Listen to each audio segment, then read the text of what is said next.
One day, I think perhaps a Thursday after work, I call Greg and eventually he answers the phone, which is somewhat of a rarity at this time. And I think this is the first point for anybody in this situation. This is the first point, in my view, of first point of maximum impact. Hi, I'm Greg, and this is the People's Captain story.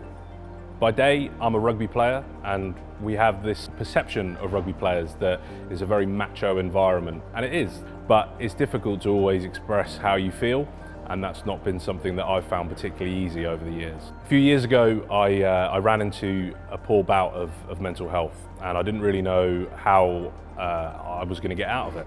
And a friend of mine had tried to get in touch with me for a number of months to get me out for a drink and to try and get me talking.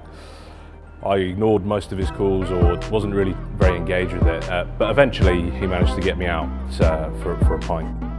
I guess as soon as we sat down, I realised that this was a different Greg to what I'd grown up with, a different Greg to what I'd known. He explains the months and almost years of problems that he's been going through, and I didn't realise the extremity of it. It was really tough, to be honest, because it was probably the first time that I'd admitted to him exactly how I was feeling, but also probably myself how I was feeling.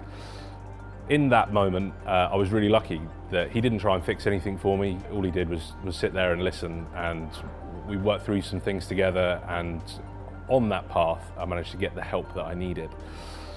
Meanwhile, I was back in Leicester playing, and a few local breweries did some brews with me, and I loved it. We did a launch in the middle of Leicester town, and before we did the launch night, I'd done an article with David Walsh in the Sunday Times to try and encourage other people to reach out and have a conversation with their mates if they need to have a chat.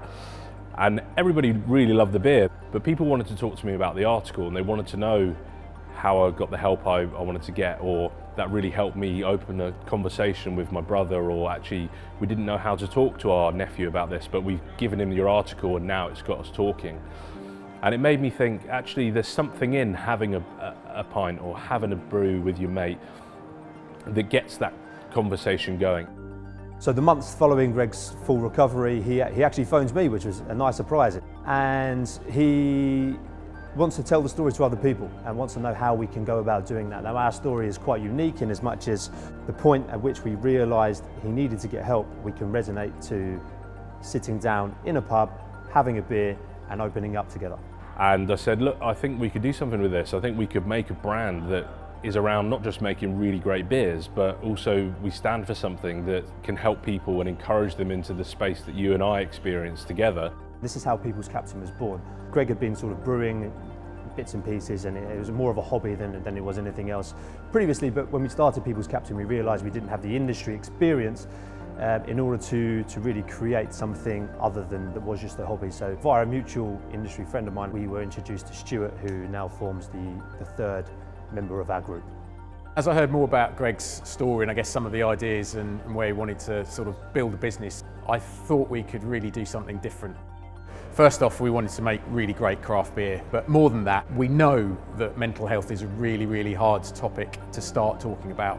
And it was an opportunity to really think about how to use the power of the community nature of craft beer to start some of those conversations. And that's really what we're trying to do with People's Captain.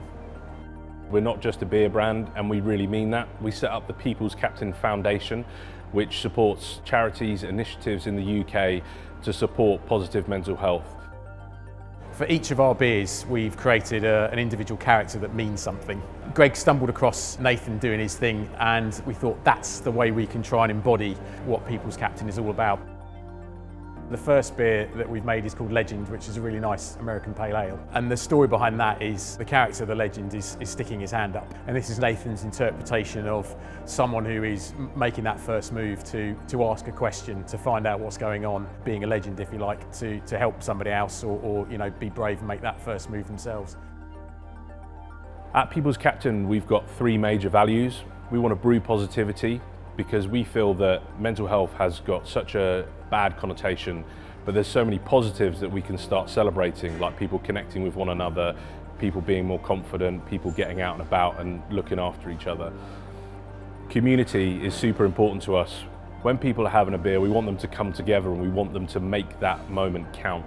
And discovery is not just about discovering the craft beer category in itself, it's discovery of ourselves, and we want to help support that with as much content to help set people on the right kind of journey that's going to help them feel better and connect with other people.